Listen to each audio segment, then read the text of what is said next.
Seja bem-vindo ao podcast do Understanding Artificial Intelligence, um projeto de divulgação científica do Instituto de Estudos Avançados da Universidade de São Paulo, a USP. Eu sou João Ricardo Penteado, doutorando no programa de pós-graduação em Sociologia da Universidade Federal do Ceará. E ao meu lado está Matheus Amorim, que é mestrando no programa de pós-graduação em Sociologia da USP.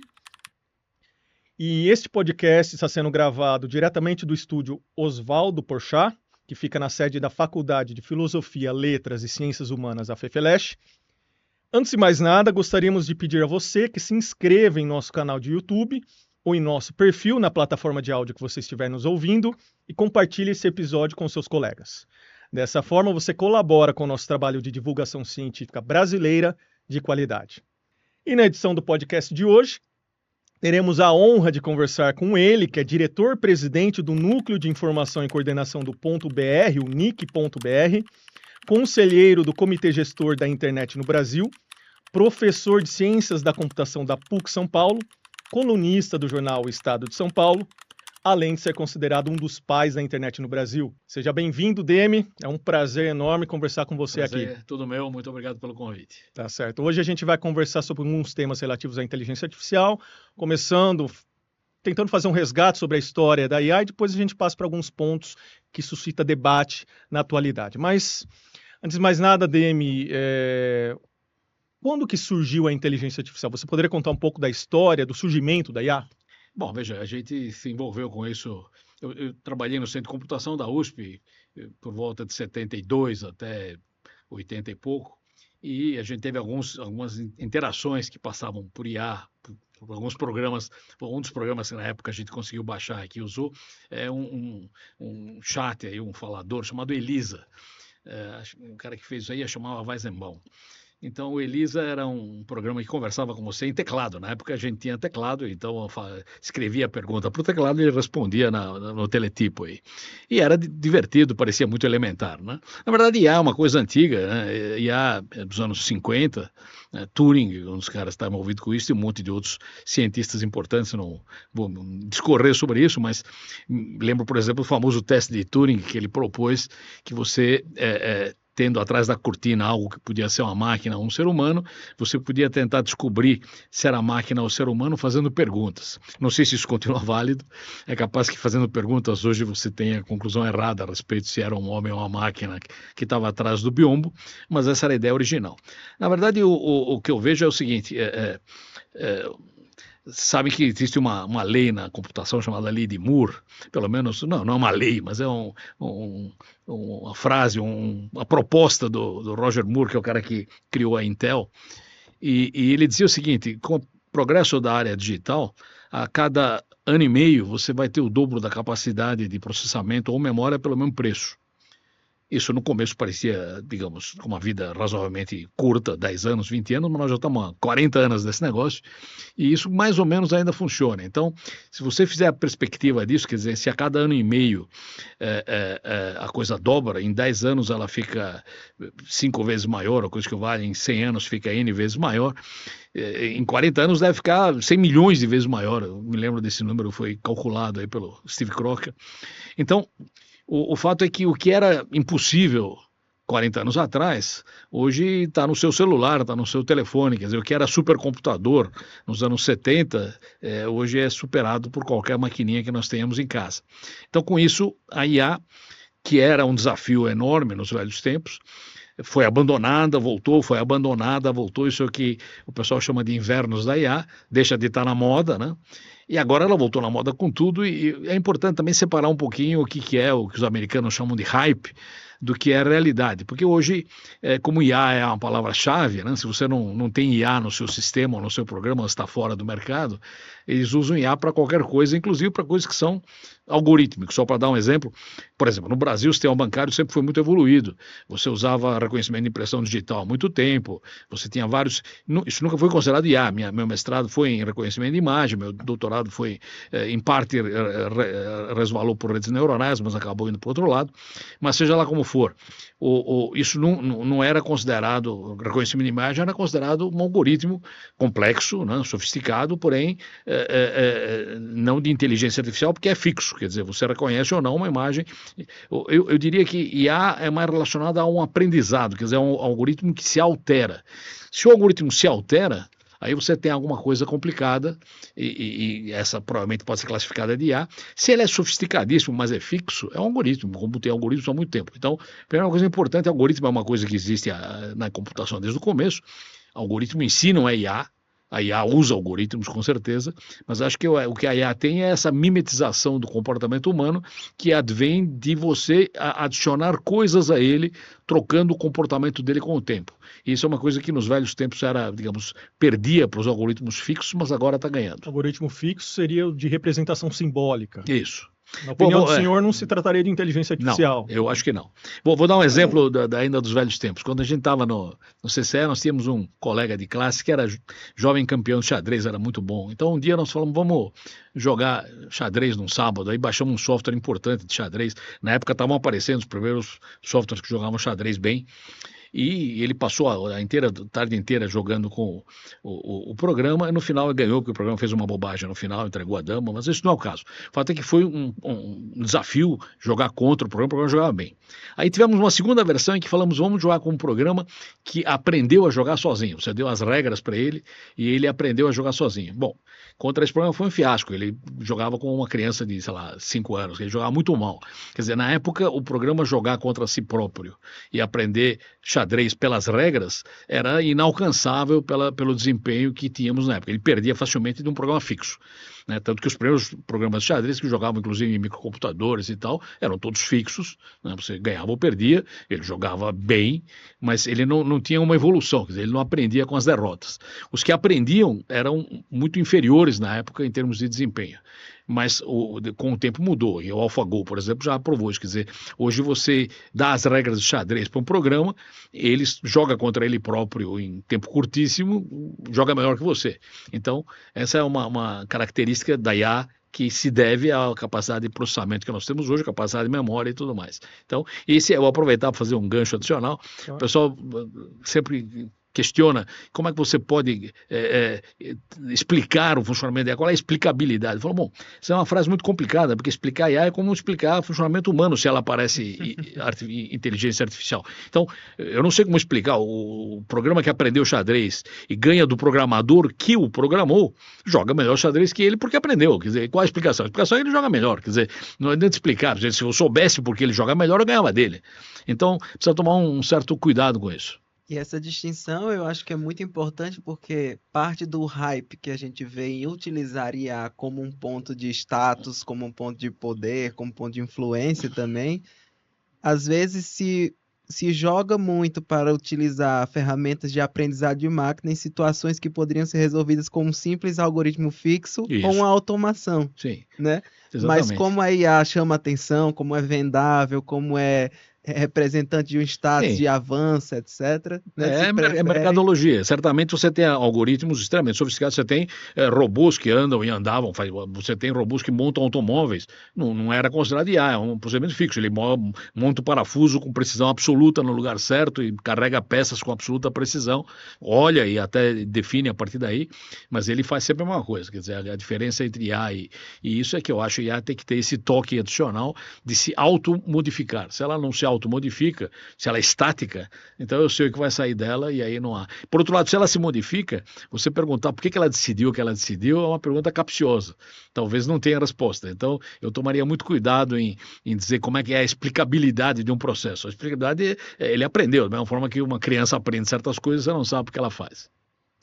Isso é um dos pontos assim, mais perigosos nessa inserção da IA em, por exemplo, no âmbito público, que é abdicar da explicabilidade, transparência, por ter um sistema mais complexo, mais eficaz, que tem resultados mais válidos, enfim, E só que você não consegue ter do outro lado a auditabilidade, tudo Isso. isso, né? E isso é mais complicado, né? Porque, veja, eu vou dar um exemplo também, eu não sei se eu estou divergindo aí, você precisa controlar isso Fica à aí. vontade, Mas, professor, bem, fica à vontade, qualquer coisa a mas, gente... por exemplo, você Isso. hoje tem N exemplos de IA, Perplexity, ChatGPT, DeepSeek, tem um monte deles aí, e você pergunta, por exemplo, o que ele sabe de um indivíduo. E ela consegue te dar um resumo bastante extenso do que ela acha do indivíduo. Aí você mostra para o indivíduo e fala: não, tem muita coisa certa aqui, mas tem muita coisa errada aqui, não tem nada a ver. Bom, é claro, ela bebeu da fonte do que ela encontrou na internet. Ela não conhece o indivíduo, não entrevistou o indivíduo. Então, você corre um risco aí que é o seguinte: que o indivíduo reconhece que aquela biografia dele tem falhas, como muitas biografias têm. Porém, isso agora está sedimentado na rede e, de repente, essas falhas são acessíveis por todos os demais e o sujeito não tem como ficar desmentindo uma por uma. Então, a IA está nos tirando, em parte, acesso a fontes primárias e inalteráveis, porque nós vemos pelas lentes da IA. Então, em breve, pode ser que a gente tenha um distanciamento das fontes primárias que nos permitam duvidar da história que foi gerada. Quer dizer, como falou alguém no passado, eu até escrevi isso na semana, com IA até o passado é incerto. A frase era no Brasil, até o passado é incerto, mas Exatamente. é capaz que com a IA o passado também seja incerto. Professor, retomando então um pouco da discussão sobre a história da IA, né? A IA, como o senhor disse, ela é bastante antiga, É bastante antiga. remete aos Tem uns anos 70 anos, 70, 1950, é por aí. quando foi fundada ali nos Estados Unidos. Mas a gente, pelo menos eu, da minha geração, tenho quase 40 anos, a gente ouviu dizer ali da inteligência artificial na década de 90, Sim. com o Deep Blue ganhando Kasparov. Isso. Tem um filme do Spielberg em 2001, também chama Inteligência Artificial, com aquele menino que fez Sexto Sentido. E aí a gente tem um grande hype, até para usar um termo do senhor, eu não que gosto de usar, mas tudo fruto de avanços técnicos importantes a partir dos anos 2010. Mas o que aconteceu da década de 1950 até o final do século passado? Como que a IA se desenvolveu? O que vinha acontecendo nesse campo? Então, eu acho que a grande jogada nessa época era o começo da aprendizagem de máquina. Acho que tem a história das redes neuronais, né? Acho que foi Rosenblatt que começou esse negócio, Perceptron, uma máquina do MIT aí uns tempos atrás. Foi onde eu comecei também a me mover um pouquinho com isso, porque as redes neuronais, de fato, tentam simular o comportamento do ser humano. Quer dizer, ela adiciona pesos e parâmetros às respostas anteriores a partir do que ela recebeu. Ela tem um feedback do que ela faz. Vou dar um exemplo antigo da época. O Unibanco, que nem existe mais, ele tinha uma máquina que a gente foi visitar na época que lia os cheques preenchidos à mão e tentava entender o que estava escrito lá. Então, o cara escrevia, sei lá, 10 mil reais ou coisa assim, a máquina lia aquilo e saía, sei lá, 8 mil reais. Aí o operador dizia, não é 8, é 10, você não viu que é um zero, não é uma bolinha. Aquilo é incorporado no sistema, da próxima vez talvez melhorasse. Por quê? Porque a escrita manual humana é muito variável. Então não tem como se fazer um algoritmo fixo que leia aquilo, isso tem que ser algo que vai ser treinado. Então eu acho que isso já era indício de coisas treináveis, como eu falei, o Brasil tinha tradição antiga em reconhecimento de padrões em banco e tudo mais, mas esse era um caso adaptativo. Então acho que essa é a grande jogada e aí certamente a capacidade de processamento ajudou tremendamente, isso que faz mudar o cenário. Quer dizer, agora ela veio para valer, porque você tem uma capacidade infinita de processamento de dados e de armazenamento, quer dizer, a quantidade de dados que tem na internet, essa é outra discussão interessante, né? Ela bebe, né, dessa quantidade gigantesca de dados que tem na internet e gera sofisticadas respostas a partir daí. Tão sofisticado, por exemplo, a gente tinha, na época dos anos 90, tinha um software da IBM que fazia reconhecimento de voz. Você falava, ele tentava escrever em texto o que você estava falando. Errava de monte, né? Hoje você consegue, não só ele te entende, como ele te responde, né? E cá entre nós usa uma linguagem às vezes melhor que a própria linguagem nossa. Então não há como não há como negar que isso aí avançou tremendamente graças à capacidade de processamento. Agora, como foi bem colocado aí, se esse é o vagão, todo mundo sobe no vagão. Então, a sua batedeira tem IA, o seu secador de cabelo tem IA, quer dizer, tudo vai ter IA porque isso faz parte da mercadologia. Acho que não é verdade que tudo tem IA, mas que tem IA num monte de coisas e que IA é algo que a gente tem que prestar atenção, com certeza é um fato. E esse assunto do aprendizado por reforço, principalmente como bolsista lá da cátedra Oscar Sala, que essa questão da interação humano-máquina era muito pertinente nas pesquisas que a gente fazia, né? Isso sempre me chamou a atenção porque quando você joga um sistema que aprende por reforço e ele não só foi desenvolvido internamente muitas vezes, né? Por exemplo, meu campo de pesquisa é o judiciário. Boa parte dos tribunais do judiciário tem setores de TI que desenvolvem suas próprias ferramentas de IA, que utilizam a base de dados interna. E aí você tem um sistema que aprende por reforço, ou seja, o operador usa o sistema, vai ensinando a ele, e à medida a eficácia vai aumentando, né? Se espera. E eu me pergunto até que ponto isso não causa uma dependência, uma credibilidade ao usuário de achar que foi desenvolvido no meu próprio ambiente, com os próprios dados que a gente gera, ele aprendeu com minha utilização aqui, né? Eu não vou duvidar mais do que é que ele me responde, né? Isso é um grande buraco negro, assim. Eu acho que você tem muita razão nesse risco que nós temos aí. Eu vou dizer, primeiro, a capacidade da IA de digerir dados é muito superior à nossa, né? Você pega um livro de 300 páginas, você joga no DeepSeek ou no ChatGPT e ele te faz um resumo de 2 páginas em segundos. Quer dizer, ele conseguiu devorar 350 páginas em segundos. Então, quem vai ler um livro de 350 páginas se você consegue um resumo em 15 segundos? Por outro lado, esse resumo é uma fotografia muito pobre do livro em si. Então, levando para o lado do judiciário, não há ninguém, operador do direito, que consiga ler todas as resoluções e as atas e o diabo que tem, que é uma quantidade absurda de informação. Você joga nela, digere isso rapidamente e te dá um resultado. Agora, como eu falei, isso é um afastamento da fonte básica, deve ter minúcias, deve ter entrelinhas, né? Deve ter sutilezas, né? Que você perdeu aí, que podem ser fundamentais. Então, você tem tem uma frase quando morreu o Washington Oliveto, o Nizam Guanais foi entrevistado e ele falou 2 coisas que eu achei muito bem em relação a IA. Primeiro que, ao contrário do Washington Oliveto, que era um publicitário brilhante, IA seria um gerador de lugares comuns. Eu acho que talvez seja um pouco pesado, é mais do que um gerador de lugares comuns. Mas a segunda que eu achei muito boa, perguntaram para ele qual era o futuro, qual era, digamos, a resposta que o futuro dará. Ele falou que o futuro, na verdade, não é a resposta, o futuro é a pergunta. E é verdade, se você souber fazer a pergunta, hoje a IA te ajuda muito. Então você tem que saber fazer a pergunta. É claro que você não deve acreditar cegamente naquilo, e como eu falei, isso também nos leva a um certo comodismo, você não precisa mais ler nada, você pega um livro, o Silvio Meira lançou um livro agora, 350 páginas, evidentemente eu tenho em PDF, porque está aberto, eu não li nada do livro, botei no ChatGPT, já tem um resumo de 2 páginas do livro, que passei para ele para ver se ele avaliza o resumo que foi feito pela IA, talvez avalize, talvez não, mas o fato é que a IA devora quantidades enormes de informação em tempo mínimo e nós não temos como competir com isso. O que é importante é que nós não nos atrofiemos com isso. Então, outra frase que eu achei interessante, na posse do Eugênio Bucci, na Academia Paulista de Letras, ele fez um discurso muito interessante, e uma das coisas que ele falou é o seguinte, uma das coisas que teve também a inteligência artificial, mas tem um perigo latente que a gente não enxerga, que é a burrice artificial.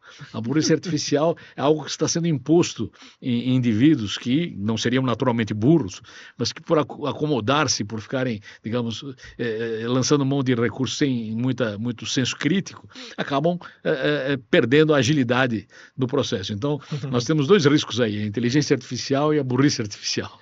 Professor, voltando novamente sobre a trajetória do desenvolvimento da inteligência artificial. Quando a gente olha para a literatura científica, a gente vê a existência do que alguns chamam de invernos de IA, 2 invernos de IA. Hoje, na aula que eu estava tendo com o professor Glauco, descobri que tem gente que acha que tem 3 invernos de IA. Certo. Mas o que eu tive contato é que seriam 2 desses invernos. O que seriam esses invernos e por que eles ocorreram? Então, acho que a grande jogada é a seguinte, alguém tem uma ideia a respeito de fazer o computador mimetizar o ser humano e tenta implementar isso e bate num limite tecnológico da época. Né? Aconteceu com Turing, aconteceu com um monte de gente.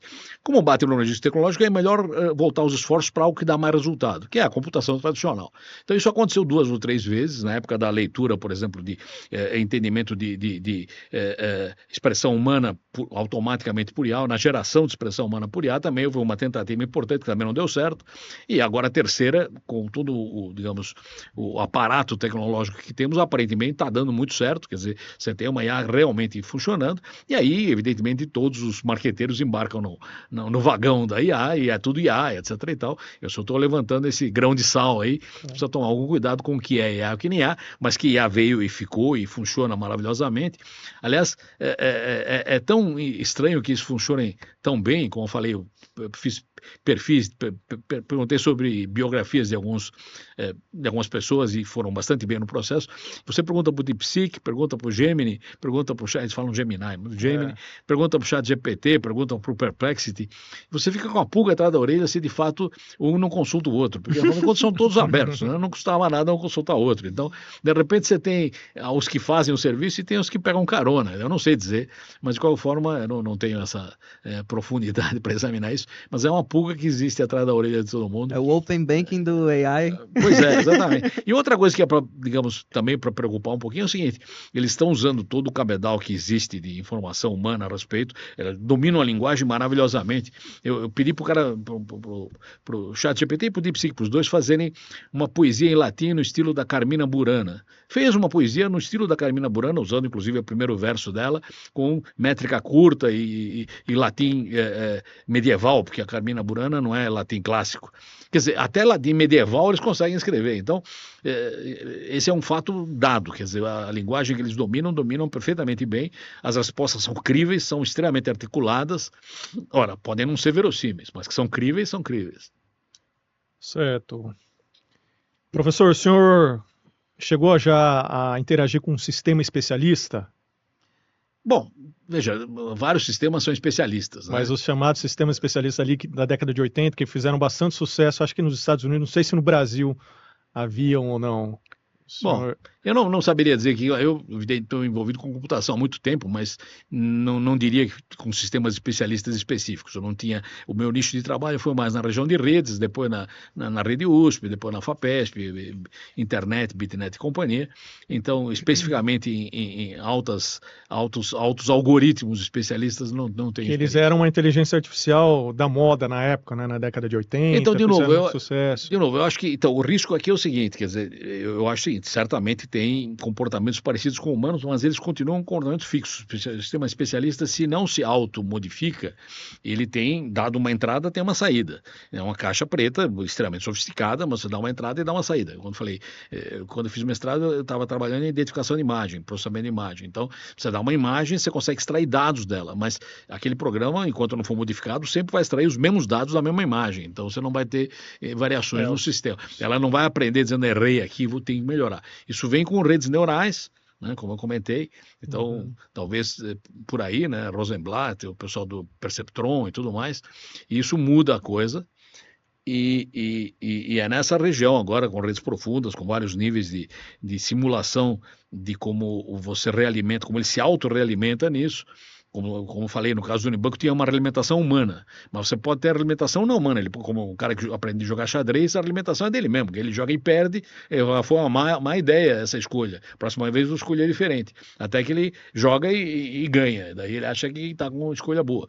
Essa é uma coisa que não dá para simular no ser humano, mas é a mesma aprendizagem que o ser humano faz. E essa é uma coisa bem complexa. Então... porque assim, parte da literatura, eu acho interessante o senhor estar colocando isso, que o senhor não considera a representação simbólica ou IA baseada em lógica como IA. Né? Porque a literatura é sofisticada, que tem algoritmos complicados. Mas não é inteligência artificial, na opinião do senhor, né? Aí você tem que entrar na definição, e aí tem um livro da Santa Ela a respeito disso também, do que é inteligência. Quer dizer, você precisaria definir o que é inteligência. Você podia dizer computação especializada, processamento de dados com profundidades, claro, com complexidades enormes e tal. Agora, usar a palavra inteligência indica que você teria que ter algo mais consciente no sentido de se auto-alterar a partir do fato que viu que errou. Se você não se altera quando você erra, entendeu? Você é um autômato. Um autômato, não sei se tem inteligência artificial, você pode fazer um autômato com inteligência artificial. Você pode fazer um autômato que é simplesmente autômato. E professor, eu acho que duas coisas, assim, você falou sobre a questão das fontes primárias, isso me levantou, assim,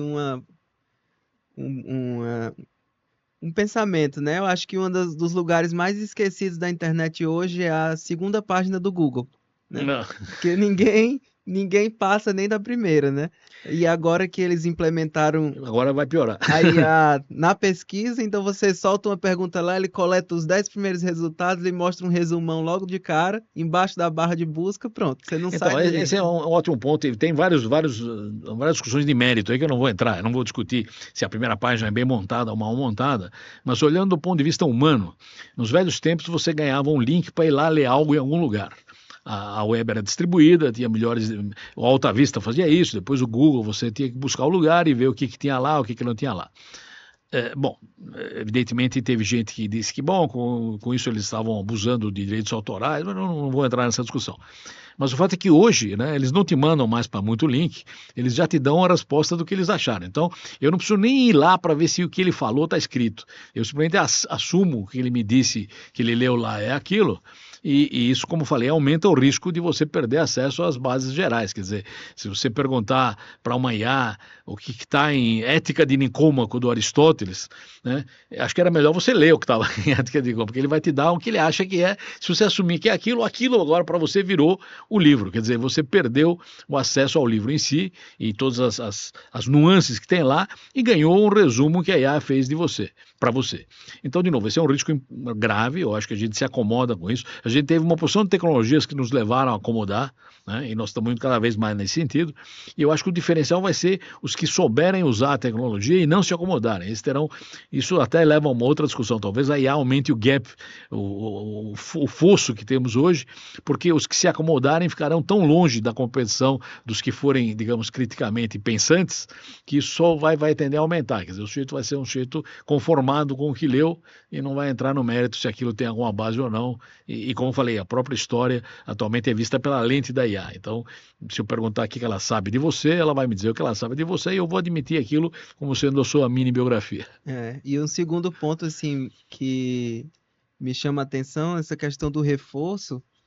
Hoje já se fala até em introdução de dados sintéticos, né? Isso aí você já não tem mais o reforço humano envolvido, é o reforço da própria máquina quer dizer, pode ser a máquina que valida os dados com base nas suas próprias regras, né? Como o ChatGPT faz a filtragem de questões discriminatórias e tudo mais dos resultados da primeira, né?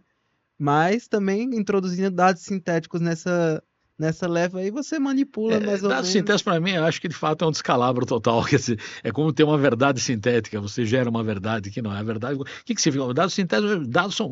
Bom, em suma, eu não entro na discussão, não tenho julgamento, mas para mim é uma abominação imaginar dados sintéticos. Tá certo. Professor, eu queria falar sobre Queria que o senhor comentasse um pouco sobre alguns que eu chamo aqui de pontos de inflexão do desenvolvimento da inteligência artificial que a gente viu na década passada. A gente viu em 2012, talvez o primeiro deles, que é o que o senhor já mencionou, que é o DeepMind no Reino Unido, liderado pelo Geoffrey Hinton, né, que ele ganhou um torneio de robótica, que é o seu campo de estudos, né, de forma avassaladora, e isso atraiu a atenção da academia, empresas, governo. Em 2016 a gente teve o AlphaGo, que pela primeira vez ganhou de um campeão mundial sul-coreano, né, mas que causou impacto sobretudo na China, né, o que a literatura fala do momento Sputnik na China, fazendo paralelo com o momento Sputnik nos Estados Unidos no episódio original, né, do lançamento de Sputnik pela União Soviética. E mais recentemente a gente teve o ChatGPT em novembro de 2022, que também foi um outro ponto de inflexão importante. Então, o que o senhor poderia dizer sobre ele? Então, eu diria o seguinte, nós temos o problema é o seguinte, como você mede a humanidade do ser humano? Acho que é um ponto importante. Então, eu acho que o ser humano não se mede pela capacidade de jogar Go, pela capacidade de jogar xadrez. Então, há muito tempo nós desistimos de competir com qualquer calculadora de R$5 da Santa Ifigênia, faz arco seno de grau, melhor você teria que fazer uma série e ia ficar uma semana trabalhando naquilo. Quer dizer, nós já abandonamos há muito tempo a nossa, digamos, competitividade na área de cálculo. Isso é entregue às máquinas e funciona muito bem. Eu lembrei de uma frase do Milor Fernandes, de muito tempo atrás, dizendo que xadrez é um esporte que desenvolve a habilidade de jogar xadrez. E, de fato, é isso. Quer dizer, você joga xadrez, você desenvolve a habilidade de jogar xadrez. Em suma, não estou desmerecendo, tem pessoas brilhantes que jogam xadrez, mas digo, não medir o ser humano por aí, eu acho que é complicado. Você tem coisas muito mais sutis e muito menos quantificáveis que podem dizer o que caracteriza o ser humano e não a máquina. Nessa parte de evolução, só para dar mais alguns exemplos aí para causar nessa área, eu passei para o ChatGPT, uns tempos atrás, fiz esse teste, eu tinha ouvido falar que alguém fez e refiz o teste e deu uma coisa. Passei para o ChatGPT um negócio que a gente conhece como CAPTCHA. Você sabe o que é CAPTCHA? É um negócio que você põe Você deve ter... que é lá do teste de Turing, né? Pois é. Botei lá, falei, o que é isso aí? Ele falou, isso é um CAPTCHA. E isso serve para distinguir se você é um homem ou se você é uma máquina. E meu CAPTCHA tinha lá uma frase escrita toda torta. E ele falou, inclusive aqui nesse CAPTCHA está escrito verdade, que um homem conseguiria ler, mas a máquina teria dificuldade. Agora, eu estou falando com uma máquina, quer dizer, a máquina leu o que estava escrito lá, e cá entre nós, para mim, como sou meio míope também, estava meio ruim de ler. Então, eu acho que o CAPTCHA mudou agora. Quando o cara lê o CAPTCHA é porque é máquina. Porque é máquina. Se é homem, vai ter dificuldade. Exatamente. É o teste Então, de Turing. essa coisa inverteu em algum lugar do tempo aqui, e que não, pode ser como calculadora, talvez eles sejam melhores do que a gente para ler CAPTCHAs. Nós não somos mais tão bons como éramos. Quer dizer, essa distinção mudou de sinal, né? O que antigamente separava homens de máquinas, continua separando homens de máquinas, mas agora mudaram do lado do rio, mudaram de margem, tá certo? Em suma, eu acho que o que mais me surpreende na atual onda de IA é digamos, a capacidade linguística, né? Porque alguém já falou vários, né? Wittgenstein já falou isso lá nos princípios dele, lá como é que chama lá? Investigações filosóficas? Não, tem um conjunto de axiomas que, bom, em suma. Então, o último axioma, lá está claro que a linguagem é praticamente sinônimo do pensamento, quer dizer, o mundo que você conhece é tão rico quanto a linguagem que você domina. Se você não domina uma linguagem adequadamente, você conhece um mundo muito restrito. Então, esse eu acho que é um baluarte da humanidade, ou pelo menos do nosso pensamento. A gente articula pensamento em cima de linguagem, quer dizer, você não pensa em coisas, você pensa em algo que a linguagem montou na sua cabeça. Toda a filosofia ocidental vem a partir de montagem de linguagens e frases que você monta e argumentos e raciocínios que você monta desse jeito. Na hora que a IA parece emular isso, de fato, essa é uma quebra importante de paradigma, e eu acho que aí reside o grande mérito e o grande desafio que ela tem atualmente. Você hoje praticamente dialoga com ela, em geral, tende a reforçar os seus pontos de vista. Quando você sugere uma comparação, ela fala, sim, grande ideia essa sua, uma boa saída, você não sabe quando aquilo é real e quanto é simplesmente para fazer uma encenação geral, mas não se pode negar que ela domina muito bem a linguagem. E aí eu vou usar um outro paradigma esquisito aí, porque quando você começou esse negócio da IA, a primeira coisa, a bandeira que levantaram o pessoal daqui e outros, poxa, precisamos fazer uma LLM em português. Eu falei, não sei se precisa, não, porque não tem nenhuma em português. Eu falei, mas o português que eles dominam é melhor que o português que a boa parte dos brasileiros tem. Aí, quando o DeepSeek fez uma excelente abordagem de IA, ela não fez uma abordagem de IA para falar bem chinês. Eles fizeram uma abordagem já para ser bem IA. E como eu falei, eles conseguem me gerar um texto em latim medieval, né? Que provavelmente não tem nem muito exemplo na internet para dizer que ele... E mais que isso, eu pedi para o ChatGPT checar o latim que o DeepSeek gerou, e ele arrumou tem uns problemas aqui de concordância e tal, de gênero acusativo, mas em suma. Quer dizer, eles estão muito avançados nessa área, e temos que reconhecer que dá para dialogar com eles. Eles, em geral, por enquanto, não se contrapõem ao que você diz, o que pode ser um erro estratégico. Eles deviam te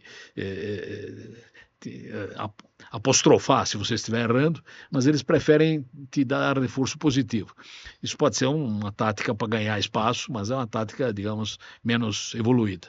Mas realmente o domínio de linguagem que eles têm, acho que isso deve ser olhado com extremo cuidado, e se a gente for fazer IA brasileira, devemos certamente entrar na área, não é por falta de conhecimento em português que a IA tem, porque isso já está bem suprimido, mas para outras características, para participar do mercado, para ter uma iniciativa nacional na área. Então, acho que é saudável, o Brasil tem que competir na área.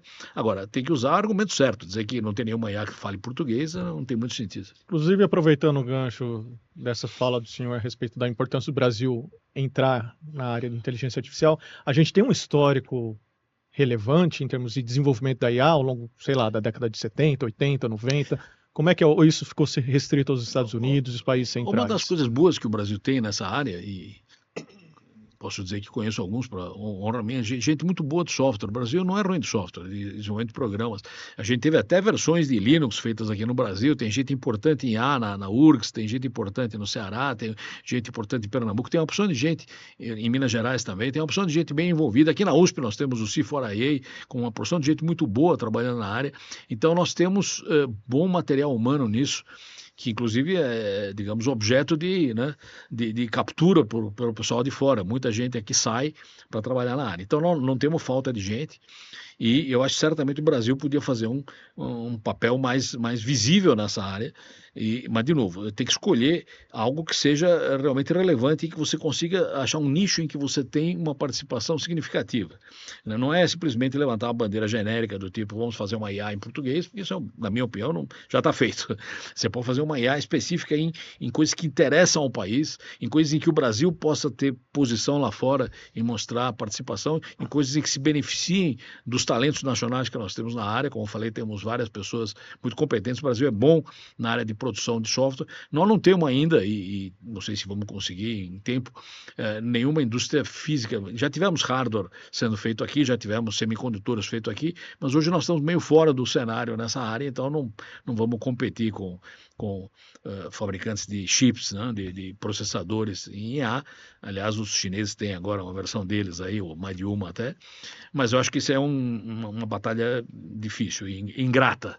Mas na área de software, eu acho que nós temos uma possibilidade de competir bem pela qualidade do pessoal que os brasileiros formam aqui. A Índia fez essa opção por desenvolver a área de software Sim, lá atrás e hoje, sim. de alguma forma, colhe os frutos, né? Isso A Índia tem muito papel nessa área. Se você olhar, metade dos executivos do Silicon Valley são americanos todos indianos, são todos o Google. tem um monte deles aí.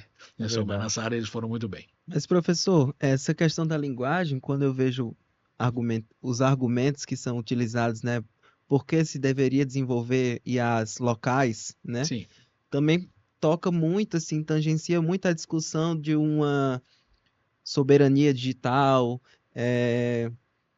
fugir um pouco do foco do norte global, né, ter uma cosmotecnologia, uma cosmotécnica sul, né, que seria, assim, eu acho que parte muito do que o senhor falou antes, de que a IA ela está fazendo essa redução das fontes primárias através da ótica da linguagem também, né? Então, se a gente vai partir de sistemas que são treinados inicialmente na língua inglesa, por exemplo, né, nos radicais anglo-saxões, e quando a gente impõe, ou melhor, introduz a língua latina para eles vão compreender, vão responder, vão gerar resultados bons, mas eu acho que o receio é sempre de perder um pouco a nuance do que a semântica, o nosso aspecto cultural que também está inserido na linguagem, né? A partir dessa redução da IA vai ocasionar, né? Então, eu não discordo. A minha primeira posição era por aí, mas quando você vê o que se consegue com as IAs normais, tem uma IA brasileira aqui na Unicamp, chama Maritaca, não sei se alguém testou. Maritaca, já ouvi Então, dizer, Maritaca, testei. Dá uma resposta bonitinha, mas cá entre nós ainda perde para o DeepSeek, para o ChatGPT. Então, se você vai dizer, não, vou usar isso porque é nacional, tudo bem, tem o seu mérito, mas se você precisa de uma ferramenta, você não vai usar uma chave de fenda nacional porque é nacional, você vai usar a melhor chave de fenda que tiver.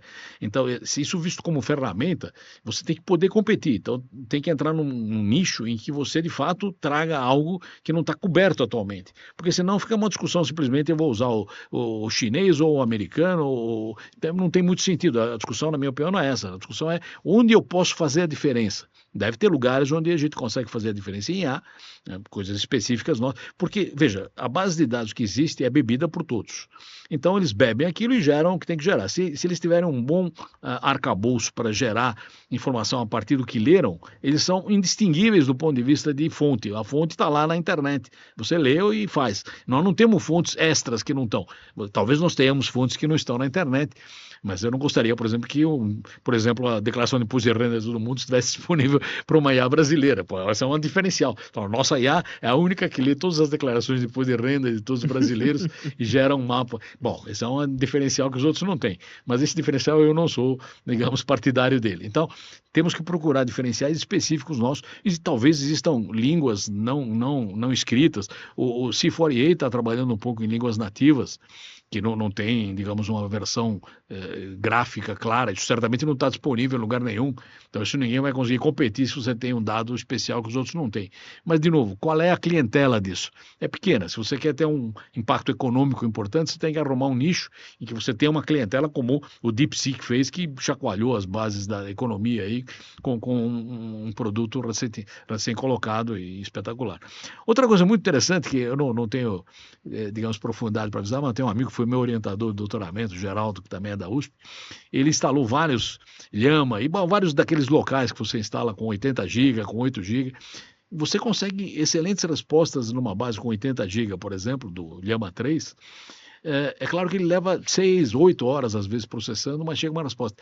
Eu olhei e falei, mas o que você quer dizer com isso? Será que quer dizer que o universo cabe em 80 GB? Porque ele olhando só em 80 GB, fica lá ruminando e dá uma resposta quase tão boa quanto aquele que vê a rede. Isso é uma coisa que alguém precisa estudar melhor. Eu não tenho, como falei, competência para analisar isso, mas eu tenho uma reunião já marcada para discutir isso com mais profundidade. Então, essa divisão entre o que é local e o que é geral tem que ser explorada melhor, porque o que é geral, como eu falei, nada impede que uma IA genérica consulte a outra e faça uma resposta melhor. Agora, o local não, está no meu micro, e ele consegue gerar respostas impressionantes a partir de uma base de 80 GB, né? Então, isso vale a pena dar uma pesquisada. Outro ponto muito crucial nessa discussão é a questão do imposto de renda que o senhor comentou, embora seja uma leve piadoca, né? Claro. Mas toca num assunto que é as parcerias público-privadas, a interseção entre o setor público e o setor privado nas parcerias de desenvolvimento de IA, e isso às vezes compromete as bases de dados nacionais para serem divulgadas e utilizadas por Big Techs. Isso é um perigo, por isso que eu falei. Então, eu dei como contra-exemplo isso.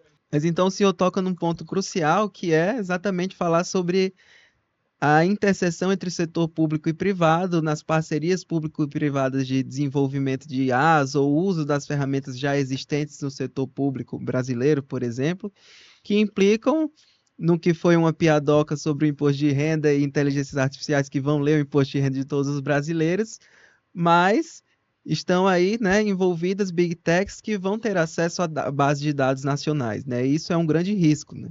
É evidente que é um risco e evidentemente que isso foi um xiste, não foi nada sério, porque eu quis dizer o seguinte, se existe alguma base que é nacional e não está à disposição das IAs para ser lida, esse é um diferencial. Essa certamente é uma base nacional que eu espero não está à disposição das IAs para ser lida, e eu gostaria que não fosse colocada à disposição de nada, porque tudo que é disponibilizado para todo mundo. Então, esse é um perigo. Vou aproveitar para dar um exemplo, que não é exatamente de IA, mas está nessa região.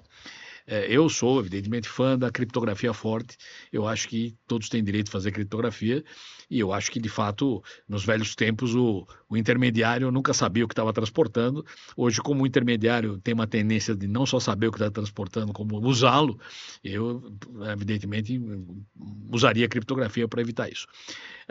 Na Inglaterra, tem uma lei de 2016, eu acho, não, 18, uma coisa assim, que, para garantir-se contra a eventualidade de crimes, né, o governo inglês quer que uma plataforma que trabalha com criptografia lá deixe uma porta dos fundos para eles poderem acessar o que estava lá, para garantir que isso não causa risco. Bom, eu acho que esse é exatamente o tipo do tiro no pé. Quer dizer, ao fazer isso aí, veja, o usuário atual procura ferramentas que têm criptografia, até mensageria que tem criptografia, porque se sente mais confortável e protegido na sua privacidade, se acreditar, evidentemente, que aquilo não vai ser lido nem pelo provedor do serviço, e pode ser que seja verdade, não estou discutindo isso. Então, a Apple tinha um serviço de criptografia que para a Inglaterra também seria oferecido, e quando a Inglaterra disse, não, você tem que me oferecer, mas tem que me deixar uma porta dos fundos, a Apple falou, então, esse serviço não está mais disponível para ingleses, porque eu não vou mentir ao usuário dizendo que o que ele mandou está protegido, porque se tem uma porta dos fundos, você e o resto do time, da torcida do Corinthians, vai acabar lendo isso aí.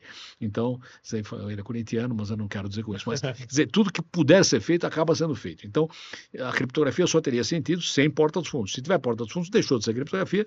Independente, eu não uso aplicativos da Apple, mas o que ele falou é verdade. Eu não vou fornecer um serviço que eu sei que estou mentindo para o usuário. Estou dizendo para ele, não se preocupe, ninguém vai ler. Bom, ninguém vai ler, mas tem a porta dos fundos. Quer dizer, isso é exatamente o tiro no pé na linha do que eu falei do imposto de renda. Então, se você deixa isso, não, isso só nós estamos lendo, ninguém mais. Bom, meu filho, aí danou, entendeu? Então, essas coisas têm que ser vistas com cuidado, com um grão de sal, como diriam os juristas aí. Bom, eu vou passar para um outro tópico aqui que eu separei, professor, a respeito da inteligência artificial, dos impactos sociais da inteligência artificial, e um dos receios que Na verdade, de tempos em tempos aparece aí no mundo, sempre que tem uma revolução tecnológica, um novo processo de automação, diz respeito ao desemprego tecnológico, né? Você teve já na década passada Sim. bastante debate sobre isso, sobretudo depois do lançamento de um relatório de pesquisadores da Universidade de Oxford, né, que mostraram que no futuro próximo, boa parte dos empregos nos Estados Unidos corriam um risco de desaparecer. Evidentemente que isso é um tema polêmico, há uma série de perspectivas e a história mostra que sempre quando surge esse debate, vê-se que, na verdade, as coisas não se dão dessa forma. Você tem, evidentemente, a substituição de trabalhadores ou mesmo a eliminação de setores inteiros da economia, mas o desemprego tecnológico em massa não acontece, pelo menos não nos níveis apocalípticos que muitos colocam. Como que o senhor vê essa questão do desemprego tecnológico e a inteligência artificial, professor? Bom, veja, com o avanço da tecnologia, agora estou falando solto, evidentemente, várias atividades somem, né? Isso acontece. Isso não quer dizer que se gerará um enorme desemprego, mas as atividades sumirão. Vou dar um exemplo. Alguém ainda contrata datilógrafos? Não, ninguém mais contrata datilógrafos. Essa coisa sumiu. Né? E provavelmente em breve nem vai precisar digitar nada, porque você fala e a IA te entende, então essa coisa acabou. Então, certas coisas são inevitáveis, como máquina de escrever também, é uma coisa inevitável. Então, algumas coisas mudarão. Mas eu lembrei de uma frase que eu li na internet tempo atrás, dizendo não é a IA que vai te tirar o emprego. Quem vai te tirar o emprego é aquele cara que sabe usar IA. Essa é uma frase profunda, quer dizer, se você souber usar IA, você não vai perder seu emprego. Se você não souber usar IA, talvez o cara que sabe usar IA é que vai te tirar o emprego. Então, isso devido à IA. Isso acontece em várias situações da tecnologia, quer dizer, é evidente, se você não sabe usar o arado e você capina com a enxada, uma hora o arado vai te tirar o emprego. Então, talvez você tenha que evoluir, saber usar a IA a seu favor. Que certamente atividades humanas vão sumir por causa da IA, não tenho dúvida. Tem até um grupo na PUC que estuda o efeito da IA no mercado de trabalho, com vários professores que estão envolvidos também, mas, em suma, tem posições, como você falou, mais apocalípticas e menos apocalípticas. Mas eu acho que é um fato da vida, que nós vamos ter que nos adaptar a isso. E, como eu falei, o importante é você resgatar o que é, digamos, o humano da humanidade, a parte criativa, a parte de coordenar isso, como falou o Nizam, você tem que saber fazer as perguntas. Se você souber fazer as perguntas, a IA sozinha não vai gerar as respostas, ela precisa de alguém perguntando. Então, ela é uma espécie de enciclopédia britânica automatizada, ela é uma espécie de oráculo automatizado, mas depende do perguntador. Essas coisas nunca te tiraram emprego. Quer dizer, quando existe o Wikipedia, existe uma opção de coisa e não precisa mais nada porque está tudo lá. Sim, mas se você sabe perguntar e depois você sabe analisar se a resposta é referente ao que você perguntou ou se a resposta é simplesmente um engano, que acontece de monte, né? Como eu falei, provavelmente eu não tenho conhecimentos, digamos, tecnológicos específicos de como foi gerado isso, mas eu tenho certeza que uma das prioridades da IA é responder a você qualquer coisa que você pergunte, quer dizer, ela não pode não responder. Então, como ela não pode não responder, às vezes vou dar um exemplo, um último parênteses aqui nessa área.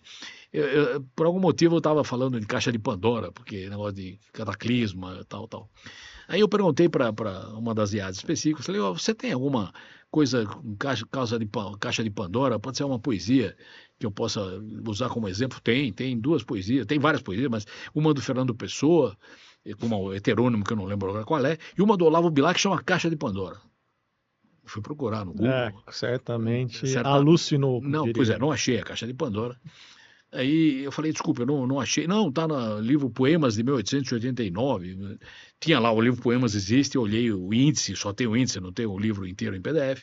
Não achei a Caixa de Pandora. Falei, olha, desculpa, eu não achei. Você tem a poesia? Falou, posso te dar a poesia inteira, me deu a poesia inteira. Estilo parnasiano, típico do Olavo Bilac.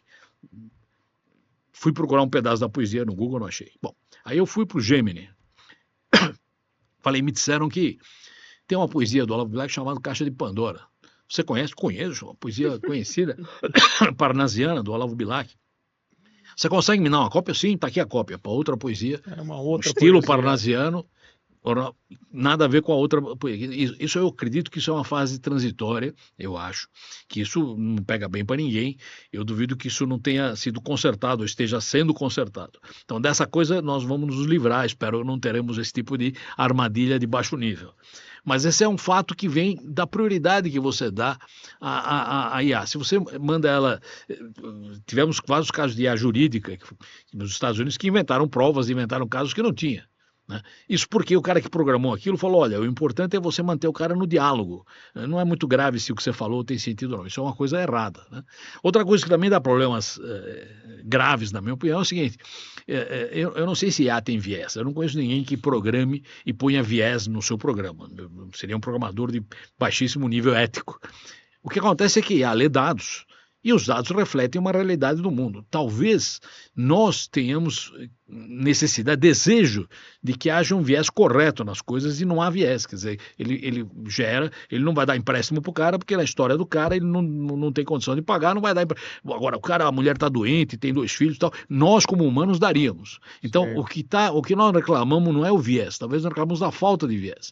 E toda vez que tentaram botar viés adequado, ou pelo menos que achavam que era adequado, gerou as maiores barbaridades. Vocês lembram do cara pede figura de nazistas, aparecem nazistas negros e japoneses e orientais. Por quê? Porque ele quer fazer diversidade racial. Só que isso acaba sendo aplicado para todo tipo de... Pois é, isso foi intervenção humana, é o homem estragando o negócio. Exatamente. Eu preferia ele ter o viés do que gerou nos dados, que é um viés dos dados. Você pode tentar consertar isso com tempo, mas esse é reflexo do espelho da sociedade. A sociedade tem problemas, tem vieses, do que tentar consertar na unha. Isso aí já é um negócio ridículo, além de tudo, né? Mostrar, sei lá, né? Isso, você pede soldados e o cara põe soldados variáveis, que não tem sentido nenhum, porque, entendeu? Não é baseado em nada, é a tentativa de consertar as coisas. E aí eu lembro de uma frase do Windsurf, quando ele estavam reclamando da internet o tempo todo. Essa frase já foi citada 20 vezes, mas vem nesse esquema. Diz o seguinte, olha, o que você vê na internet é um reflexo da sociedade. É o que nós temos por aí. Se você olha e não gosta do que vê, quebrar o espelho não resolve. Quer dizer, não adianta você quebrar o espelho, você para de ver, mas a coisa continua lá. Quer dizer, se você fizer com que a IA, de alguma forma, conserte o viés dos dados, isso não tirou o viés dos dados, isso tirou a sua visão dele. Então, é diferente isso daí. Eu quero que a visão conserte os viéses que existem. Não que esses viéses deixem de ser visíveis, porque eu coloquei um viés em cima daquilo. Então, isso, na verdade, me engana que eu gosto. Sim. Mas isso traz à tona, por exemplo, quando não se sabe que tem o viés e se acredita que a máquina está justa, né? Como eu citei anteriormente, né? A questão da dependência, a questão de você estar habituado com aquela tecnologia, com as respostas que ela lhe dá, de você ter a crença que ela está lhe dando uma resposta verídica, e você achar que foi desenvolvido por fulano de tal, não tem viés, passou por tantas auditorias, etc. E, por exemplo, no caso do Judiciário Brasileiro, 20% de todos os processos têm erros cadastrais, erros documentais, etc. E isso está sendo usado para...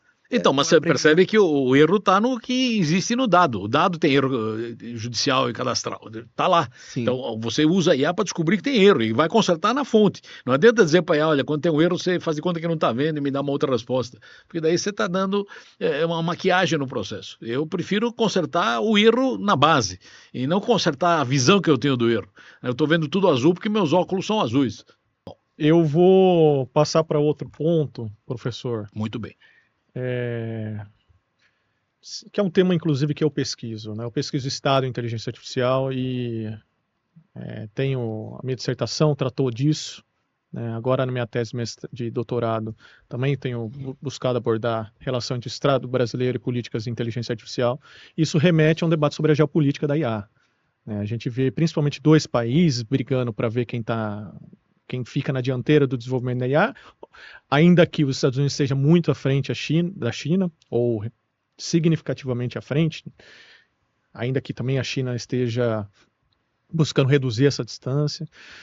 Mas a gente também tem uma frase que se tornou bastante icônica, né? Inclusive eu cito na minha dissertação de mestrado, e eu já vi que tem vários livros que também citam essa frase do Putin, que fala que A inteligência artificial é o futuro, não só para a Rússia, mas para toda a humanidade. E ela vem com oportunidades colossais, mas também ameaças difíceis. E quem controlar a IA vai dominar o mundo. Alguma coisa nesse sentido. Como que o senhor vê, professor, essa geopolítica da inteligência artificial na atualidade? A gente vê hoje os Estados Unidos, por exemplo, colocando políticas de embargo para a China, visando atrasar esse desenvolvimento da inteligência artificial chinesa. Como é que o senhor vê, hoje em dia, o desenvolvimento da IA sob essa perspectiva geopolítica? Então, veja, eu não tenho, evidentemente, profundidade para analisar isso geopoliticamente, mas me parece claro que é um erro. Você acha que vai impedir a evolução de alguém colocando embargos em coisas. Ao contrário, você vai estimular o avanço disso. O DeepSeek é uma resposta, inclusive, chinesa às dificuldades colocadas no meio do caminho, mostrando que consegue fazer de outra forma e com menos custo e até desenvolvendo componentes eletrônicos na área. Então, eu acho que, evidentemente, o poderio da China e dos Estados Unidos não é comparável com o de outros países e eu não acredito que nós desejemos, nesse instante, ou que tenhamos condição de dizer que somos a terceira força, Estados Unidos, China e Brasil. Não tem muito sentido nisso, mas nós temos nichos em que nós temos grande evolução. Vou dar um exemplo, por exemplo, no passado. A Embrapa tem soluções maravilhosas na área de desenvolvimento de sementes, de produtos e de coisas que no Brasil é líder no processo, era líder, não sei como está atualmente. Então nós temos vários nichos e nós podíamos ir muito bem.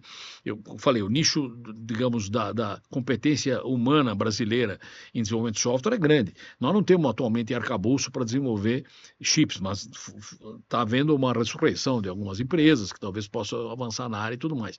Então não dá para competir em todas essas áreas. Veja, por exemplo, grandes países como o Japão não estão competindo em IA nesse instante, a Alemanha não está competindo em IA, essa competição está restrita mais, digamos, a Estados Unidos e China, e eu nem sei dizer quem está na frente ou não, porque a China teve um avanço importante nos últimos anos nesse ponto. Então, eu acho que nós temos que ter uma dimensão adequada das nossas ambições.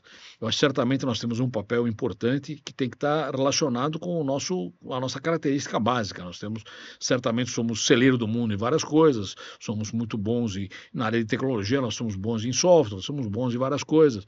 Tem sistemas operacionais abertos, nós fomos rápidos em adotar sistemas abertos. Então, existem áreas de ação. O Brasil tem o tal do PBIA, que é um programa o Plano Brasileiro de Inteligência Artificial, que substituiu o EBIA, que era a Estratégia Brasileira de IA. Nós lá no NIC tocamos o OBIA, que é o Observatório Brasileiro de IA. O Observatório Brasileiro de IA, como a palavra diz, é um observatório. Nós não geramos IA, nós não somos especialistas em IA, nós somos um termômetro da febre de IA. Quer dizer, como é que a IA é vista na saúde, como é que a IA é vista em educação, como é que a IA é vista em administração, em jurídico e tudo mais. Nós temos pesquisas a isso que o CETIC faz e temos pesquisas que o próprio OBIA vai fazer. Então, o OBIA tem essa característica de receber informação do mercado e repassar isso para quem vai fazer política pública. Quer dizer, a saúde está muito feliz com IA, atualmente saúde sem IA não funcionaria. Já a educação tem dúvidas sérias sobre IA, porque tem coisas que a IA aparentemente não tem atendido. Seríamos um termômetro no processo. Então, esse observatório é uma coisa que vem mais ou menos na linha do que a gente faz. A gente sempre gera subsídios para alguém olhar aquilo e tomar posição. A gente não tem nada a ver com posições em si. E eu acho que essa é uma linha que valeria a pena seguir mais profundamente e inclusive gerar um intercâmbio entre os centros de IA. Tem vários agora em desenvolvimento, aí alguns até com recursos do próprio NIC lá do CGI que estavam na FAPESP. Tem o CIFOR-IA aqui na USP, que é um excelente centro, tem o pessoal de Minas Gerais, tem um monte de gente envolvida. Esse pessoal precisava se comunicar, então a gente vai fazer uma coisa parecida com os pontos de interconexão internet, que é um ponto de interconexão em IA, quer dizer, esses centros de IA, trocar dados. Não, eu fiz um desenvolvimento importante, me falta determinado recurso, tenho resultados a serem divulgados na área, queria colaboração em alguma área. Acho que uma coisa fundamental que a internet trouxe, e aí falando como um cara da internet, é que a internet é montada no espírito colaborativo. O que acontece na internet é colaboração voluntária. Você entra e colabora voluntariamente para aquilo se integrar. Você se integra naquilo seguindo as regras básicas e faz o que quiser dali para frente. Então isso é uma coisa que veio, digamos, dessa área e eu acho que tem que ser preservado na IA. Que certamente vai ter impactos, vai ter, que o Brasil certamente precisaria achar um papel na área, e eu acho que o PBIA demonstra essa intenção de ter papel na área de IA, e a gente espera que isso continue avançando. E não se esqueça, caso você ainda não tenha feito, de se inscrever no nosso canal no YouTube ou em nosso perfil das plataformas de áudio que você esteja nos ouvindo agora. Essa foi a primeira edição do nosso podcast. Fique ligado, sintonizado aí para as próximas edições e compartilhe essa edição com os seus colegas. Até mais. Tá certo. Você quer fazer alguma pergunta, Matheus? O senhor levantou um fato assim, muito curioso e que reflete também assim, algo que a gente vive na própria USP, na própria universidade, em outras universidades também, que é a falta de comunicação, apesar de ser Sim. uma área muito interdisciplinar, multidisciplinar, mas o que a gente vê é que áreas se comunicam pouco, né? O Sim. senhor citou, na saúde tem uma grande aceitação de IA, como exemplo, claro. Na educação já tem algumas reticências, né?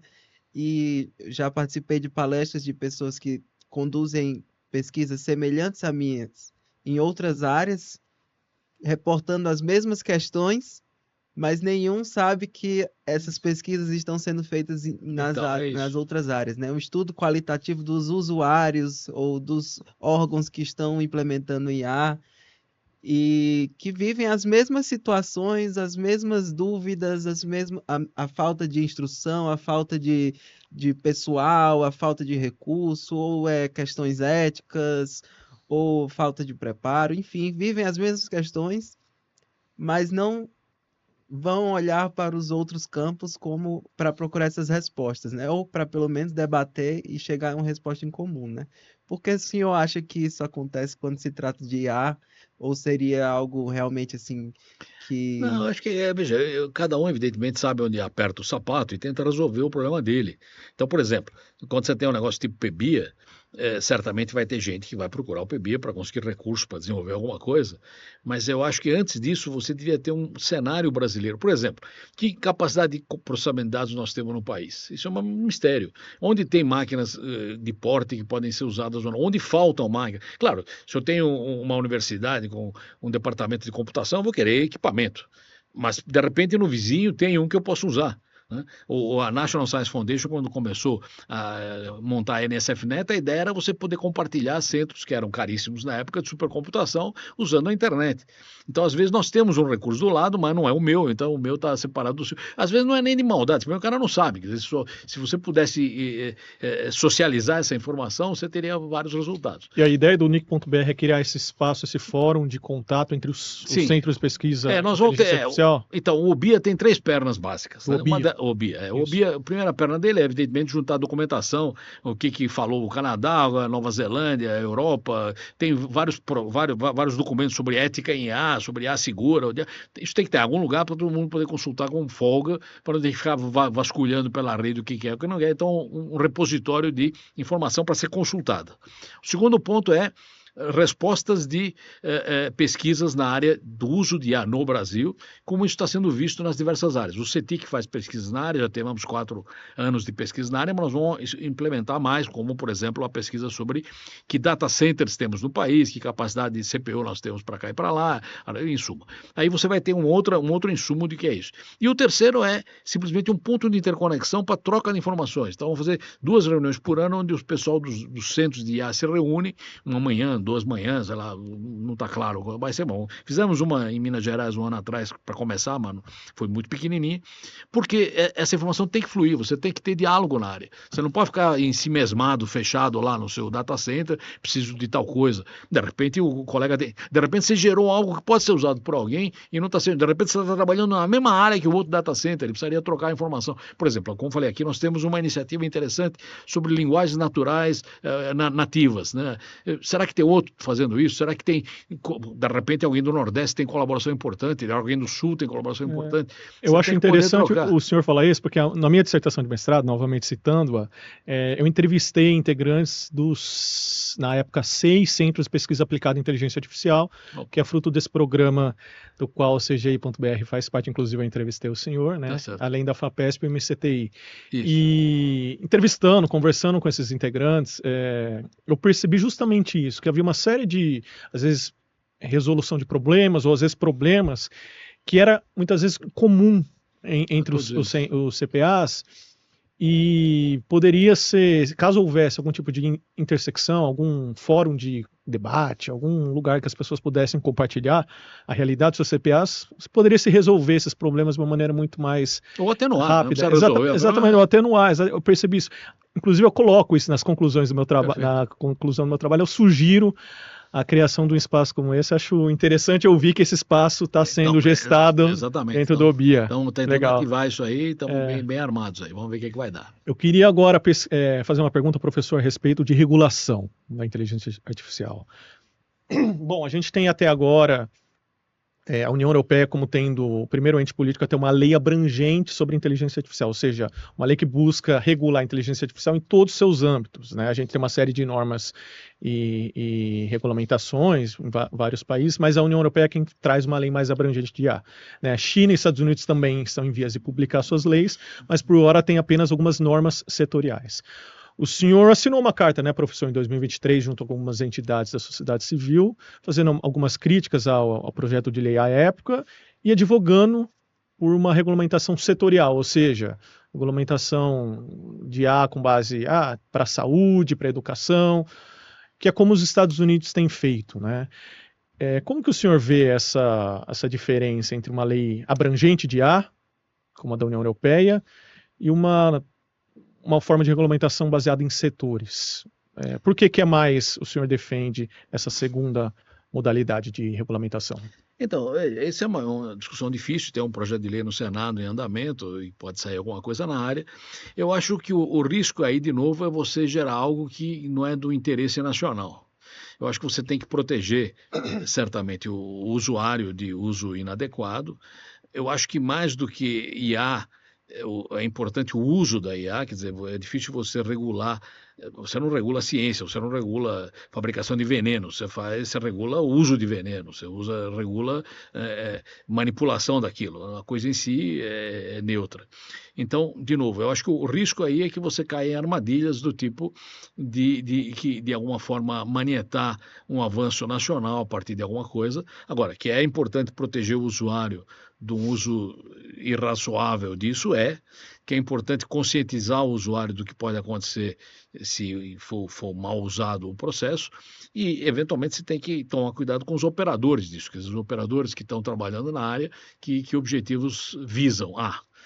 Que objetivos visam. Então, esse é o ponto mais importante. Eu não saberia detalhar em setores como deve ser em cada caso, mas eu prefiro uma abordagem parcial do que uma abordagem global, porque eu acredito que isso não é uma questão epistemológica global, que você possa fazer uma abordagem ética, dizendo essa é a ética da IA e ponto. Quer dizer, como eu falei, isso é mais o uso do que a coisa em si. Quer dizer, como já diziam no passado, a diferença de remédio e veneno é a dosagem. Então, se você não souber dosar isso aí, aquilo que podia ser um remédio pode virar um veneno. Então, de novo, eu não tenho considerações mais profundas sobre isso, mas eu iria com cautela. Eu acho que é difícil você regular algo que você, nesse instante, mal consegue vislumbrar na totalidade. Certamente você pode gerar formas de manietar o desenvolvimento nacional na área, você tem que deixar o pensamento solto. Isso não quer dizer que o uso dele tem que ser solto, o uso tem que ser controlado, mas o voo tem que ser razoavelmente solto. Então, o cara que resolveu fazer linguagem, fez linguagem, ele pode fazer a linguagem gerar coisas inadequadas, mas em suma, isso é o uso errado da coisa em si. Então, de novo, eu acho que devíamos ir com calma nessa parte, temos que regular, desde que isso não maniete as iniciativas nacionais, porque isso de alguma forma vai contra a ideia de você ter papel importante na área se você não souber dosar isso. Você vai acabar impedindo um desenvolvimento solto na área, que deve ser possível desde que isso não afete o usuário. Às vezes eu acho, por exemplo, que um certo ímpeto em regular a inteligência artificial pode parecer tal qual, por exemplo, se a gente quisesse regular o desenvolvimento de software. É algo muito amplo assim, e a inteligência artificial também seria algo amplo. Como que você vai regulamentar o desenvolvimento de software?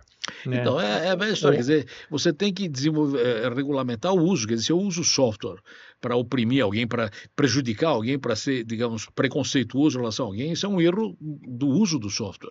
Né? O desenvolvimento em si não acontece isso, como eu falei, eu sinceramente não conheço ninguém que tenha desenvolvido IA com viés.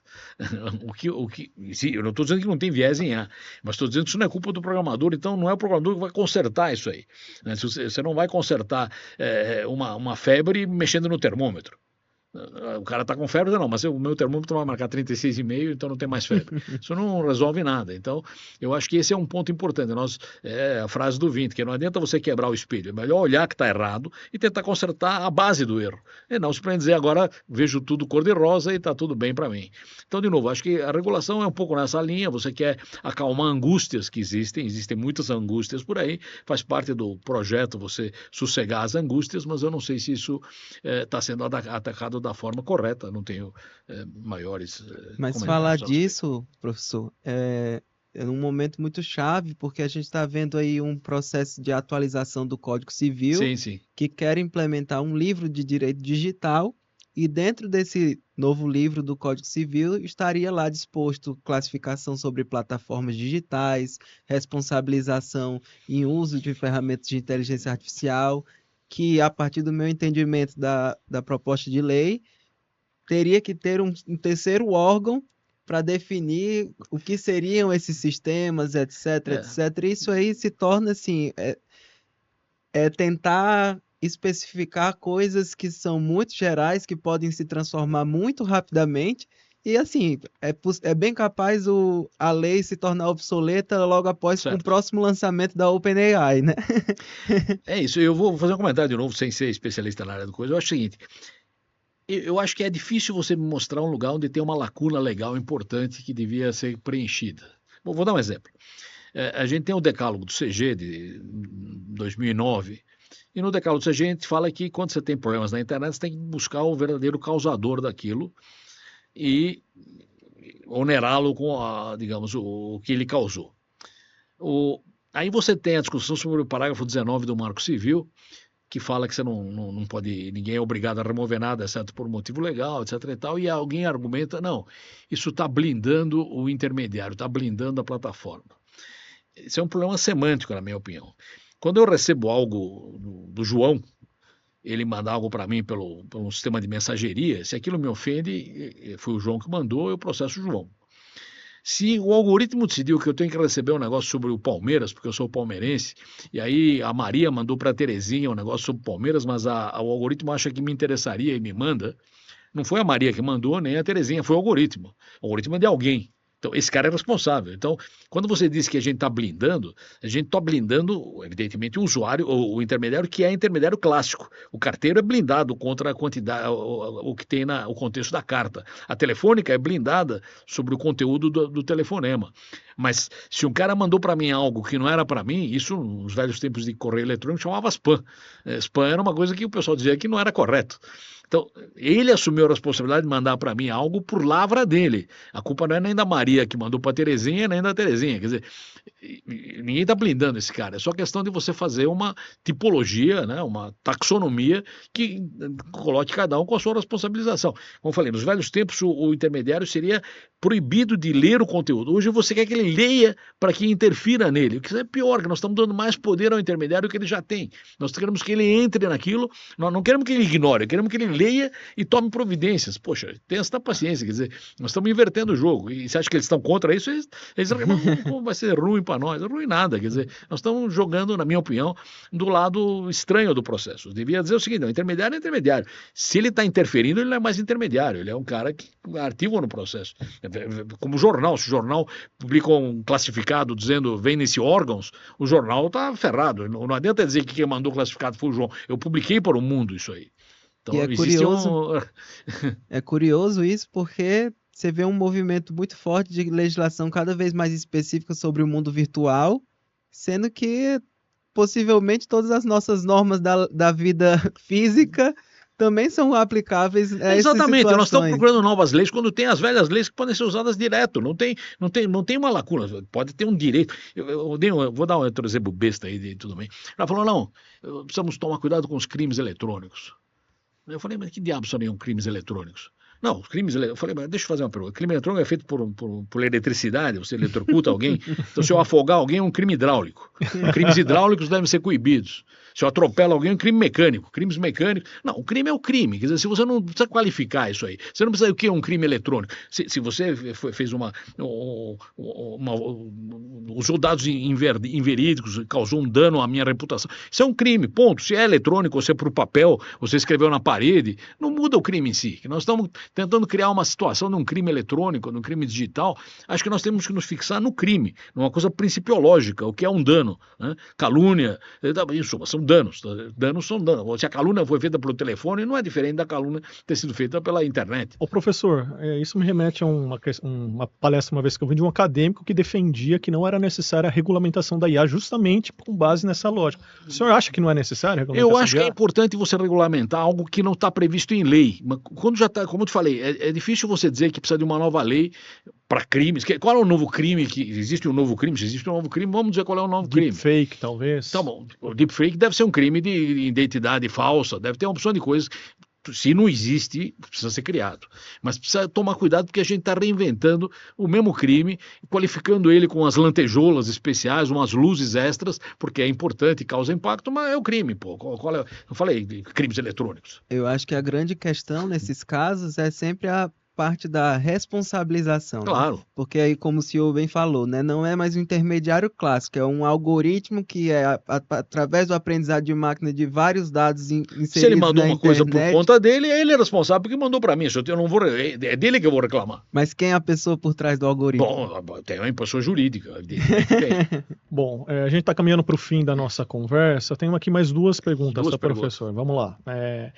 Vou juntar dois tópicos aqui em uma só. Isso, eu também faço uma resposta só. Basicamente, eu tenho lido, talvez o senhor conheça, o Gary Marcus. É de nome só. Ele é um acadêmico, um escritor, um investidor da área do Vale do Silício. Ele tem uma newsletter, um boletim interessante, que ele publica com uma certa periodicidade. E ele se notabilizou por ser um cético em relação às promessas feitas, sobretudo pelos grandes gurus, sobre a inteligência artificial geral. Né? Ele é um cara que teve uma empresa, foi comprada... Singularidade. Exatamente. E então ele faz uma série de críticas, ele já fez previsões no passado que se converteram em realidade, ele faz muitas críticas em relação ao avanço da área da IA generativa. E ele se tornou um cara notório, um interlocutor em relação com esses grandes gurus, os caras comentam, os caras fazem críticas a ele nas redes sociais, e eu acompanho esse escritor. E ele tem falado muito sobre como esses grandes investimentos que estão sendo feitos na inteligência artificial devem ser considerados, ou muito provavelmente são uma bolha financeira, mais ou menos como a gente viu ali na época da internet. 2000. Inclusive, ele crava, salvo engano, que ele fez uma previsão, né, de que o estouro da bolha estaria muito próximo, muito provavelmente seria agora em 2025. Muitos falam também que a inteligência artificial, evidentemente que todos esses investimentos que estão sendo feitos, que ganharam um impulso muito grande a partir do ChatGPT, se você olha os gráficos mostram esse ponto de inflexão de forma muito clara, se dá em torno de uma visão, claro, da inteligência artificial geral, mas como a inteligência artificial como uma tecnologia revolucionária. Mais ou menos como a gente viu no passado em relação, por exemplo, aos computadores, ao motor a combustão, à eletricidade, ou seja, a ideia de tecnologia de uso geral, a tecnologia de propósito geral, que seriam tecnologias responsáveis por revolucionar todo o tecido tecnológico, mas também causar ciclos de crescimento econômico, né, na história da humanidade.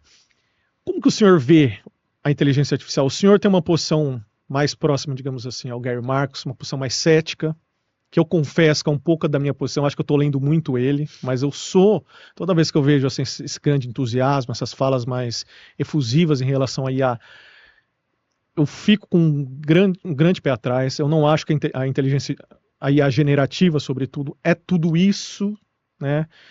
Ou o senhor acha que não? O senhor acha que, de fato, ela já é um fato, ela é uma tecnologia revolucionária, que deve revolucionar nossas atividades econômicas, e é só uma questão de tempo para que isso aconteça?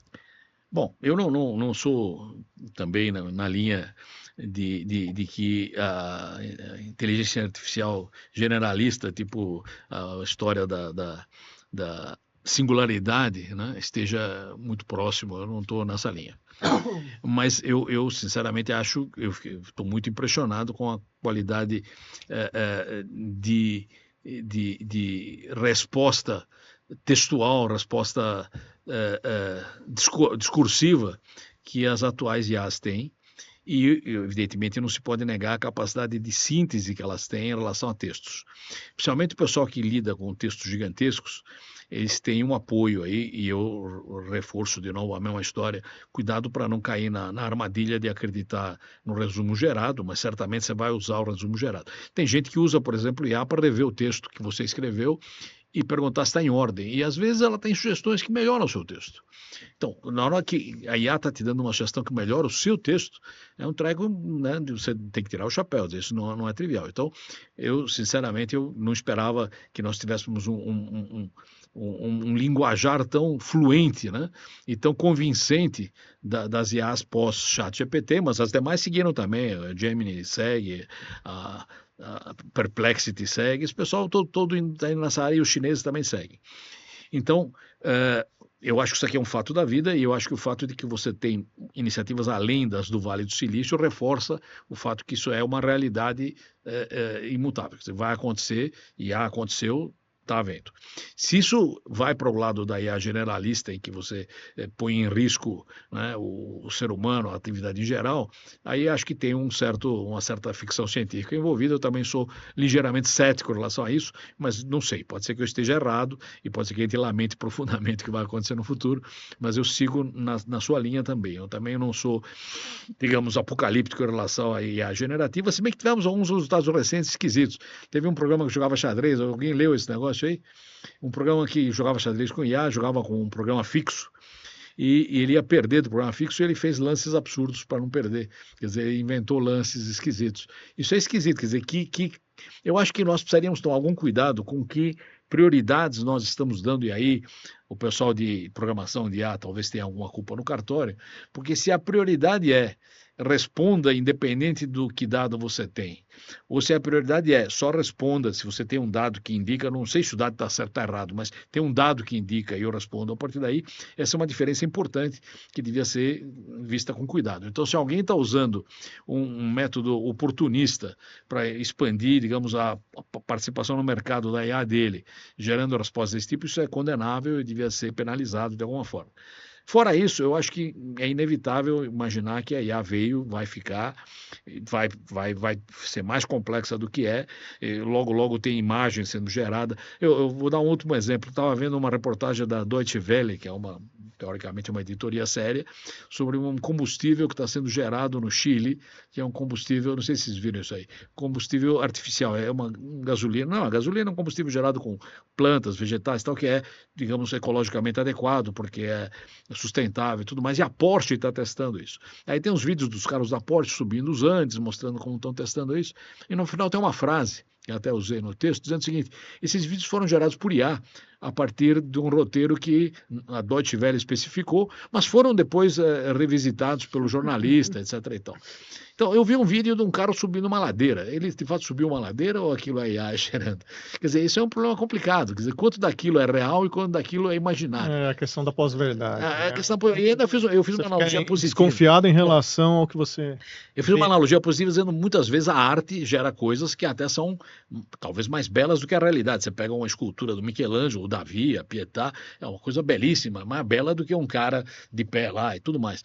Mas aquilo é arte, quer dizer, será que o vídeo que eles geraram é uma arte e pode ser melhor que a realidade? Ou será que eu queria, no caso, a realidade nua e crua e eu abri a mão da beleza do vídeo gerado? Então isso é importante que eles anunciaram que o vídeo teve apoio da IA, porque eu leio aquilo e falo, bom, teve o apoio da IA. Mas isso vai ficar cada vez mais difícil, vai ficar cada vez mais misturado no processo, cada vez mais indecifrável, e esse é um risco que nós estamos correndo daqui para frente. Então... e aí, para concluir, professor, o senhor, mais ou menos o senhor já comentou, mas eu queria uma resposta mais, eu acho que objetiva, né? O senhor, em uma das colunas do Estadão, últimas colunas do Estadão, o senhor compara a IA como uma caixa de Pandora. Ah, sim, eu fiz o exemplo. O senhor já disse, então, em certa altura, o senhor diz, dentro dela, da IA, pode haver maravilhas, né? Cura de doenças, acesso ainda mais amplo a conhecimento, otimização de recursos e até criação sintética de imagens e vídeos que a gente já vê.